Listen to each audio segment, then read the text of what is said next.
안녕하세요. 안녕하세요. 스페이스 패밀리입니다. 지난 영상에서는 리아 님이 그 주식 계좌 만드는 거, 네, 그 영상을 한번 올렸는데 반응이 아주 폭발적입니다. 주변 분들에게. 아직 저희 영상을 보는 분들이 많지 않기 때문에 오늘은 저희가 이제 어떻게 할까 생각을 하다가 저희가 매주는 아니더라도 이렇게 책을 보통 이제 사기 전에 주변에 도서관에서 책을 빌려서 책을 보고 그 책 중에서 정말 사고 싶어 하는 책이 있으면 그 책을 구입하는 이런 식으로 보통 하고 있는데요. 오늘 빌렸던 책을 반납하는 날이라 갖다 반납을 하려고 하다가 반납하려고 하는데 이 책들에 대해서는 얘기를 한 권 한 권 나눈 적이 없고 전체적으로도 나눈 적이 많지는 않은 것 같아서 반납하기 전에 한번 영상을 한번 찍을까 해서 한번 준비를 했습니다. 또 두 부부가 지금 읽는 책이 조금 다른 계열이라 융합하려면 서로에게 정보를 좀 주면 좋으니까 네. 그래서 반납하기 전에 나중에 반납하는 장면까지 보여드릴게요. 요즘 비대면식으로 네, 맞아요. 책을 빌리기도 하고 그다음에 반납도 할 수 있는데 들어가지는 못해요. 안으로 도서관 안으로는 못 들어가고 그래서 어떻게 반납하는지 한번 보여드릴게요. 요즘에 이제 도서관에서 바로바로 책을 못 빌리고 코로나가 다시 심해져서 전날 사전 예약 대출을 해놓고 해당 도서관을 제가 선택을 해놓으면 거기서 이제 그 다음날 2시부터 8시 사이에 거기서도 이제 비대면으로 줘요. 예를 들면 저희가 차를 타고 있으면 그 사서분이나 아니면 거기 일하시는 공익근무 하시는 분이 저희 차 번호 확인하고 책 맞는지 이름 맞는지 확인해서 차창 밖으로 이렇게 전달을 해주신다라든지, 어떤 도서관은 또 거기다가 회원증 놓으시고 약간 물러나 있으세요 그러면은 자기가 나와서 회원증 확인하고 책을 놓고서 찾아가시면 됩니다 하고 다시 들어가세요. 이렇게 해서 약간 비대면으로 책을 받고, 또 반납할 때도 이제 반납하는 보통 8시 이후에 직장 다니는 분들이 퇴근하고 나서 8시 이후에 반납하는 반납함이 있는데 그냥 거기로 그냥 넣는 식으로 이렇게 하라고 그렇게 하시더라고요. 그래서 저희가 오늘 반납을 하려다가 한번 저희 빌렸던 책들 한번 간단하게 짧게 쭉 한번 서베이 정리들을 한번 하고 대화를 나누고 반납하려고 합니다. 일단 저 먼저 시작하면, 저는 요즘에 이제 투자, 이런 부분에 있어서 원래 생각을 많이 안 했던 사람인데 사업만 하고 교육만 하고 이런 거에 많은 관심을 가지고 있다가 요즘에 이런 재테크, 투자 이런 개념에 있어서 좀 관심이 많이 가고 그런 쪽으로 책을 많이 읽고 있는데, 지금 제가 읽고 있는 책도 계속 읽고 있는 책이 4권 정도 있고, 이것까지 합쳐서 6권인데 이제 2권을 읽었고 4권 정도를 계속 같이 읽고 있어요. 제 스타일이 한 권을 다 읽고 다른 권으로 넘어가지 않고 이거 읽다가 저거 읽다가, 어떤 경우에 다 못 맞힐 때도 있고, 근데 이거 읽다 저거 읽다가 약간 이런 식으로 하는 스타일이라 읽고 싶은 대로. 그래서 2권을 가져왔는데, 하나는 나는 해외 투자로 글로벌 부동산 부자가 되었다, 박미라는 작가가 쓴 책이고요. 하나는 제가 몇 번 지난 영상에서도 얘기했었던 MJ 드마코 부의 추월차선, 아주 유명한 책이죠. 간단하게 간단하게 소개를 드리자면, 나는 해외 투자로 글로벌 부동산 부자가 되었다라는 거는 박미라는 분이 이제 70년대 후반에 데뷔를 하고 80년대 초에 날 보러 와요인가 그 노래를 불렀던 박미라는 가수예요. 80년대생부터는 잘 모르실 수 있는데 저도 잘 아는 가수는 아니지만 일단 80년대 90년대에 80년대 어렸을 때 TV에서 본 기억도 살짝 나고, 그래서 박미란 이름을 기억을 했었는데 책을 일부러 찾았다기보다 도서관에 책을 빌리러 갔다 보여서 읽게 되고 같이 빌려왔던 책인데, 이 박미라는 분이 가수로 활동을 하고 그 이후에 한국에서 부동산 투자로 어느 정도 투자자로서 좀 좋은 경험들을 하시고, 그 다음에 미국으로 이제 음악 찾아가셨다가 그쪽에서 어떤 지인과 연결을 해서 사업도 하시면서, 그러면서 지인들과 함께해서 투자를 시작하고, 그것이 이제 좋은 경험을 쌓아서 이제 좋은 투자를 그렇게 하는 경험들을 하게 된, 주로 활동하셨던 곳이 이제 뉴욕 그리고 LA 이런 데서 활동을 하시면서 부동산 투자로서 많은 부를 얻게 되고, 또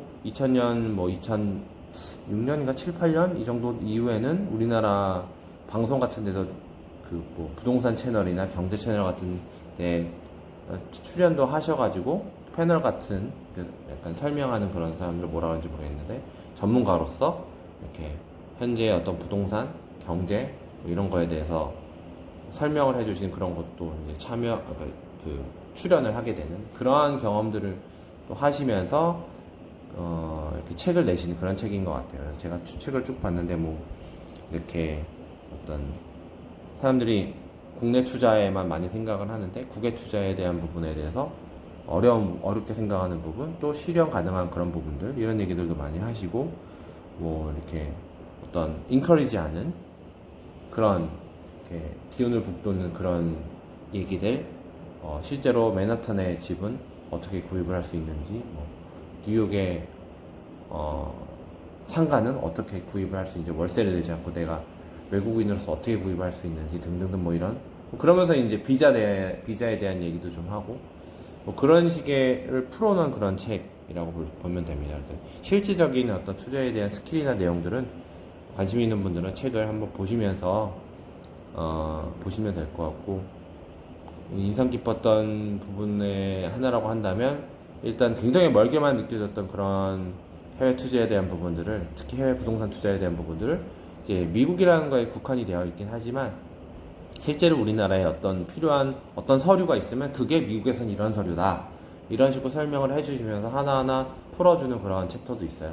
그래서 도움이 좀 됐습니다. 일단은 겁을 좀 없애는 그런, 마치 벽처럼 느껴졌던 게 그냥 얕은 계단처럼 느껴지게 그런 벽을 좀 허무는 그러한 좋은 기회가 된 책이어서 저한테는 어떻게 보면 시작이라고 볼 수 있는 거죠. 그런 책이었고요. 두 번째, 부의 추월차선은 뭐 긴 말 할 필요도 없죠. 어떤 교과서적인 책들 중에 교과서적인 책들 중에 하나이기 때문에, 이 책에서는 이제 추월차선을 세 가지로 나눠서 인도, 서행차선, 그리고 추월차선 이렇게 얘기하는데, 인도의 길을 걷는 사람들의 특징과 약점, 강점 이런 것들을 설명을 하고, 이제 서행차선 그리고 추월차선 그런 것들에 대한 설명을 하고요. 추월차선을 살아가려면 어떠한 삶을 살아야 되고 어떠한 것들을 중요시 해야 되는지, 그런 거에 대해서 설명을 하면서 어떠한 일들을 하고 어떠한 마음가짐을 하고 뭐 이런 것들, 그리고 당신이 인도에 있거나 서행차선에 있다면 당신이 어떠한 것을 하고 있기 때문에, 어떠한 마인드와 어떠한 생활을 하고 있기 때문에 서행차선이다, 인도다. 그래서 어떠한 것들을 고치고 수정함으로 인해서 당신도 추월차선을 타고, 물론 여기서 이제 나이가 늙지 않은 젊은 나이에 재정을 벌어서 부자가 되는 그런 길에 대해서 설명을 하는 게 목적이긴 한데, 이제 당신이 30대든 40대든 이제 20대나 10대만 보는 게 아니니까요. 30대든 40대든 빠른 시간 안에 부자가 되는, 당신이 가지고 있는 것과 버려야 하는 것들, 사람마다 다르잖아요. 가지고 있는, 어떤 유튜버가 그러시는데 가지고 있는 무기가 다르다고, 총알이 다르다고 그런 얘기를 하시던데, 그러한 부분에 있어서 좀 계속 저를 돌아보면서 볼 수 있는 아주 좋은 책인 것 같아요. 그래서 차후에 나중에 언제가 될지 모르겠지만, 부의 추월차선 같은 경우에는 나중에 따로 한번 이 책과 또 이거에 관련한 책들 몇 권을 이렇게 해서 한번 영상을 한번 찍었으면 좋겠다, 이런 생각도 하고 있는 책입니다. 네, 저는 이렇게 두 권 오늘 반납합니다. 네, 제가 오늘 반납할 책은 세 권인데, 요즘 이제 주부로서 살아가다 보면 생활적인 면, 실질적인 부분들을 되게 많이 생각하게 돼요. 네. 그리고 거기에 되게 민감하고 예민하고 빠르게 대처하고 뭐 이런 부분들이 있다 보니까 내적인 에너지를 강화시키는 노력들이 할 시간도 없고 여력도 없고 체력도 안 되는 경우가 많은데, 예전부터 좋아했던 철학자예요. 본인을 철학자라고 불리우는 거를 싫어하는 사람이기도 한데, 한나 아렌트라는 분인데, 뭐 이스라엘의 아이만이라는 그 뉴스 연재로 굉장히 유명한 유대인 유태계의 독일 태생 철학자인데요. 그분이 이제 정치적인 부분에 있어서 이제 모든 자신의 삶과 그 다음에 그동안에 있었던 일 여러 차례를 한 4번 정도 TV 인터뷰를 하는데 그 인터뷰 전문을 해석해 놓은 한국어로 이제 해석해 놓은 거고, 사실 한나 아렌트는 독일 태생이라 영어가 쉽지가 않았을 거예요. 영어를 굉장히 잘하는데 또 이제 문어체나 구어체나 이게 또 다르잖아요. 또 독일 사람들이 굉장히 완벽해요. 영어를 하는 스타일이고, 또 미국 가서도 자기 책을 쓸 때는 뒤에다가 그 타이핑하는 사람을 독일어랑 영어를 잘하는 통역가를 두고 글을 썼대요. 그러니까 자기가 생각하는 바를 굉장히 영어적으로 잘 표현할 수 있는, 그러니까 본인의 언어의 한계를 알고 있는 분이셨겠죠. 그래서 어쨌든 그분의 인터뷰 책이에요. 정치, 그 다음에 어떤 철학적인 부분들, 그 다음에 니즘들, 이런 부분들을 얘기를 하는데, 이분의 가장 매력적인 부분은 비판 능력이에요. 어떠한 삶에 있어서 굉장히 정말 집요할 정도로 비판적이에요. 비판적이다라고 하는 것은 뭐 이게 싫어 저게 싫어 어떤 개인의 기호가 아니라 굉장히 그 안에 근간에 뭐가 들어있는지를 파고 들려고 하는, 그래서 다른 사람과 어떻게 보면 적대시 되는 것처럼 느껴지게끔 하는 그런 성향을 가지고 계신 분인데, 그분의 이제 그러한 그 책에서의 내용들이 저를 굉장히 내면을 다시 한번 숙고하고 생각하게 하는, 한병철 교수님의 책, 그 다음에 한나 아렌트의 책, 뭐 이런 분들의 책은 저한테 굉장히 자꾸 심장을 자꾸 이렇게 다시 한번 뛰게 만들어요. 내가 지금까지 생각했던 것들을 다시 한번 돌아보게 하고, 그 다음에 그게 어떤 삶의 어떤 굉장히 일상적인 부분까지도 다시 한번 되돌아보게 하는 그런 부분들이 있어서 다 못 읽었어요. 다 못 읽고 굉장히 한 장 한 장이 넘어가기가 쉽지 않은 책인데, 다시 한번 한나 아렌트를 통해서 또 주부지만 또 어떤 한 삶의 개인으로서 나는 누구인가를 다시 한번 되돌아볼 수 있게 해주는 그런 힘이 있는 책이고요. 저 지금 살려고 해요. 좀 고민을 했더니 남편이 사라고 적극 추천을 해줘서. 그러시던가요? 네, 그래요. 제 남편이 그러더라고요. 그래서 한나 아렌트의 말이라는 책은 제가 다 못 읽었는데 저한테 그런 의미예요. 그래서 되게 소중한 책이라 네. 구매를 할 책이고요. 두 번째로는 영재의 심리학이에요. 예전에 이거 전에 저희가 얘기 나눴던 게 다중지능에 대한 얘기를 네. 많이 나눴잖아요. 2번 정도 저희가 나누었는데, 그때 이제 그 다중지능이라는 어떤 지능에 관련된 얘기를 하면서 영재라는 부분을 떼놓고 갈 수가 없었었는데, 영재 심리학이라는 책이 있어서 연관지어서 한번 좀 영재라는 아이들이 도대체 어떤 아이를 영재하지? 라는 궁금증 때문에 이 책을 봤는데요. 굉장히 좀 달라요. 보통 그 다중지능 책은 미국인이 쓴 책이고요. 이 영재 심리학은 독일이래. 프랑스 심리학자가 쓴 책이에요. 그래서 접근 방법이 굉장히 달라요. 네, 접근 방법이 그냥 학적인 부분이라기보다는 어떤 지능적인 부분 또는 어떤 그것을 수치화시키고 그 해석하는 부분이라기보다는 그 인생 전체를 두고 하는 얘기여서 조금 더 이 심리학 책으로서 더 저한테 좀 많이 끌렸던 책이고요. 네. 그 아이들을 바라봤었을 때 어떤 그 영재는 어떠한 아이를 영재라고 하나라고 했을 때 IQ가 지능이 높은 아이들, 그것이 이제 꼭 지적인 측면뿐만이 아니라 감정적이고 정서적인 측면도 이 책에서 많이 바라보고 있어요. 그래서 영재 아이들이 남다르게 개선하는 방법과 추론하는 방법에 대한 얘기들이 나오고요. 네. 그다음에 이것에 대한 어떤 그 메커니즘은 영재 아이 자체도 그거를 몰라요. 어떻게 하는지 몰라요. 자기가 어떻게 그렇게 추론하는지 설명할 수 없고요. 네. 증명해 보일 수도 없어요. 그냥 그렇게 자연스럽게 되는 거예요. 이 영재 아이들의 어떤 그 감각적인 부분이 굉장히 어떻게 보면은 피부 한꺼풀을 네. 벗겨내 있는 상태로 굉장히 예민한 상태예요. 혹시 박피를 해보셨어요? 네. 네? 박피 안 해봤을 거예요. 저도 안 해봤는데 피부를 한번 한꺼풀을 벗겨냈다고 생각해 보세요. 네네. 그럼 그 피부는 어떨까요? 아프고 굉장히 네, 민감하겠죠. 민감하죠. 그리고 아이들이 태어났었을 때 갓 태어난 아이들은 엄마 자궁에서 나오잖아요. 네네네. 그 아이들의 피부의 어떤 피부 자극은요, 우리가 부드럽다라고 생각하는 타올로 잠깐 감싸줬었을 때도 그게 굉장히 그 침처럼 따갑게 느껴진대요. 그렇다고 굉장히. 그러더라고요. 예, 그러니까 네. 그만큼 영재 아이들의 감각적인 부분은 굉장히 민감하다. 그리고 우리가 느낄 수 없는 그 소리, 우리가 느낄 수 없는 피부 감각, 우리가 느낄 수 없는 시각, 뭐 이런 것까지 얘네들은 이제 느끼고 있다라는 거죠.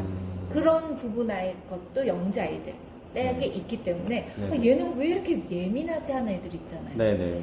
그런 부분도 영재 아이들이 그래서 있다라는. 그 부분이 굉장히 민감하고. 네. 그래서 이러한 그 영재 아이들은 부모나 사회가 이 아이가 영재라는 걸 몰랐을 때는 굉장히 무례한 아이, 굉장히 예민한 아이로 느껴질 수 있어요. 반항심처럼 느껴질 수도 있어요. 그 아이의 태도가. 근데 그건 악의적인 태도가 아니라는 거죠. 그래서 그런 부분들에 대해서 이렇게 되게 자세하게 설명이 나왔어요. 뒤에 부분에 보면 이제 가정 안에서 그런 아이들을 위해 건강하게 아이들을 자존감이라든지 그다음 영재 아이들이라고 해서 다 자존감이 높은 게 아니거든요. 자존감을 어떻게 세워줄지, 그다음에 그런 아이들을 어떻게 학교 안에서 학적인 부분을 도와줄지. 영재 아이가 다 공부를 잘할 수는 없거든요. 네. 그래서 그 부분도 학교에서 어떻게 도와줄지, 일반 아이들과 어떻게 융합할지, 통합할지, 이런 부분에 대해서도 심리적인 심리학을 기반으로 다가가주는 책이어서 저 책도 저는 다른 도서관에 한 번 더 그래서 좀 더 보고 싶은 책. 한 번 더 빌리신다고요? 네. 그 다음에 마지막으로 언스쿨링이라는 책은 요즘 집에서 아이들 코로나 때문에 많이 데리고 있잖아요. 그럼 집에서 엄마로서 해줄 게 없어요. 뭘 계속 보여줄 수도 없고, 그다음에 계속 책만 보여줄 수도 없고, 학습지만 풀려줄 수도 없고. 그렇다고 뭐 엄마가 계속 놀아주자니 엄마는 할 일이 많고. 그런 상태에서 안에 내용 중에 이제 놀이라는 것을 통해서 그 스쿨링 하는 것들이 나와요. 그래서 그 파트 부분을 좀 자세하게 읽어보기 위해서 그 놀이가 아이들에게 얼마나 중요한지 그런 파트 부분들이 나와서 봤고요. 괜찮은 책이에요. 근데 다 읽기에는 굉장히 학적인 책이에요. 교사들이 읽기에 좋은 책. 근데 이제 집에서 저는 그 놀이가 얼마나 중요한지 부모로서 알기 위해서 본 책이에요. 그래서 오늘 저는 이 3가지 책을 반납할 예정입니다. 네. 오늘 5권 책 반납 잘 하고요. 이따가 또 이 영상 이후에 그 반납하는 영상 잠깐 올려주신다고 하셨는데 연결해서 책 반납 잘 하고, 다음 책은 이미 어제 좀 빌려놔서 읽고 있는데, 이렇게 한 주에 바쁜 상황 속에서 짬내서 이렇게 책을 읽고, 어떨 때는 같은 책을, 대부분 다른 책을 읽지만 저희 둘이 읽어서 이렇게 대화 나누고 약간 좀 서베이를 해주고, 우리의 어떤 마음에 있는 생각의 틀, 생각의 프레임, 그걸 통해서 번역하는 거죠. 해석하는 거죠. 그렇죠. 그런 걸 통해서 상대방의 그 시야, 월드뷰라고 해야 되나요? 아이 월드뷰라고 해야 되나? 시야, 시각? 그걸 통해서 그 책을 읽은 그거를 듣게 되고 얘기 나누게 되고 궁금한 것도 질문을 하고 왜 그러냐고 기억이 안 나면 또 책을 잠깐 찾아보고 이거 이렇게 나왔는데 이런 거 같다고 얘기를 하고 그런 어떤 그런 대화들을 통해서 책을 한 권을 더 보게 되는 거죠. 네. 정말 부부가 어떤 한 주제를 가지고 얘기 나눌 수 있다라는 거는 굉장한 특권 같아요. 네. 부부가 가족의 어떤 가장 근간이 되는 네네. 기둥으로서 양쪽이 같은 소리를 내주고 혹은 다른 소리를 내더라도 왜 그 소리를 내는지에 대해서 이해해줄 수 있는 어떤 그렇죠. 그런 여유를 갖기 위해서는 서로 이러한 대화를 나누는 시간들이 예. 많아야 되는 것 같아요. 그래서 그 시간은 노력해야 되는 것 같아요. 네. 우리 저희 결혼하기 전에 부부 상담 받았을 때 네. 그때 상담해 주셨던 교수님이 좋은 말씀을 해주셨어요. 항상 네. 아침 시간, 그때는 이제 시간을 일부러 아침 시간 한 30분을 네. 내서 얘기하는 시간을 만들어라. 근데 그게 저희는 어떤 방법적으로는 저희는 이렇게 유튜브라는 어떤 동영상을 찍으면서 그런 시간을 빼는 것 같아요. 이렇게 지금은 아이들이 있어서 아침 시간에 일찍 일어나서 뭘 한다라는 건 상상이 안 되는 어떤 거고요. 시간 딱 정해놓고 하지는 않죠. 네. 우리가. 근데 일주일에 어떻게 책을 서로 보다가 이런 얘기를 나누고 네. 그 다음에 뭐 각자 이렇게 삶을 네네. 방식대로 살다가 어떻게 보면 부부지만 생활 패턴은 다르잖아요. 네. 다르다가 하루를 이렇게 시간을 내서 그렇죠. 이렇게 얘기를 나눈다라는 거는 그렇죠. 저는 혹시나 아직 결혼을 안 하신 분들이라면 꼭 그걸 같이 할 의향이 있고 나 자신도 그런 할 의향이 있는 사람이 결혼을 해야 되고 네. 또 그 다음에 그런 남성이나 여성을 만나면은 그렇죠. 정말 좋은 것 같아요. 그런 얘기를 나누고 부부가 대화 나누고 얘기 나누는 게 굉장히 중요하고 사실 저 같은 경우는 뭐 중요해서 한다라기보다 그걸 안 하면 굉장히 답답해요. 그래서 이런 이렇게 지금은 저희가 어떤 책에 대한 설명을 하고 얘기를 나누고 느낀 점을 얘기하지만 때때로는 서로 막 반박도 하고 아닌 그렇죠. 것 같다라고 하고 그럼요. 그게 여기에 적용되는 것 같진 않다라고 그렇죠. 서로가 어떤 그런 토론이죠. 토론 부분도 디스커스. 있어요. 네. 때때로 이렇게 토론을 하다 보면 애들이 이건 토론인데 긴장하는 경우도 있어요. 그래서 날카로워져서. 그래서 네. 이거는 엄마 아빠가 싸우는 게 싸우는 게 아니라 아니야. 얘기 나누는 거야라고 설명해주고. 애들한테 설명해 줄 네. 때도 있어요. 그쵸? 저희가 이렇게 영상을 찍으면서 대화를 나누지만 않고 사실은 얘기 나누고 대화하는 어떤 횟수나 그런 게 굉장히 많죠. 굉장히 많은데 그 중에서 이제 책에 관련한 얘기들을 주로 영상을 찍고 하다 보니까 나중에는 어떤 주제를 통해서 우리가 대화 나누는 걸 이렇게 만약에 그런 영상이 올라온다면 그런 부분도 재밌을 것 같긴 해요. 한번 나중에 또 찍어보죠. 네. 오늘은 이렇게 여기서 정리하고요. 일단 바로 이어지는 영상으로 이제 반납하는 영상 하고 오늘은 마무리하도록 하겠습니다. 네, 여러분 안녕히 계세요. 감사합니다. 행복하세요. 빠이빠이.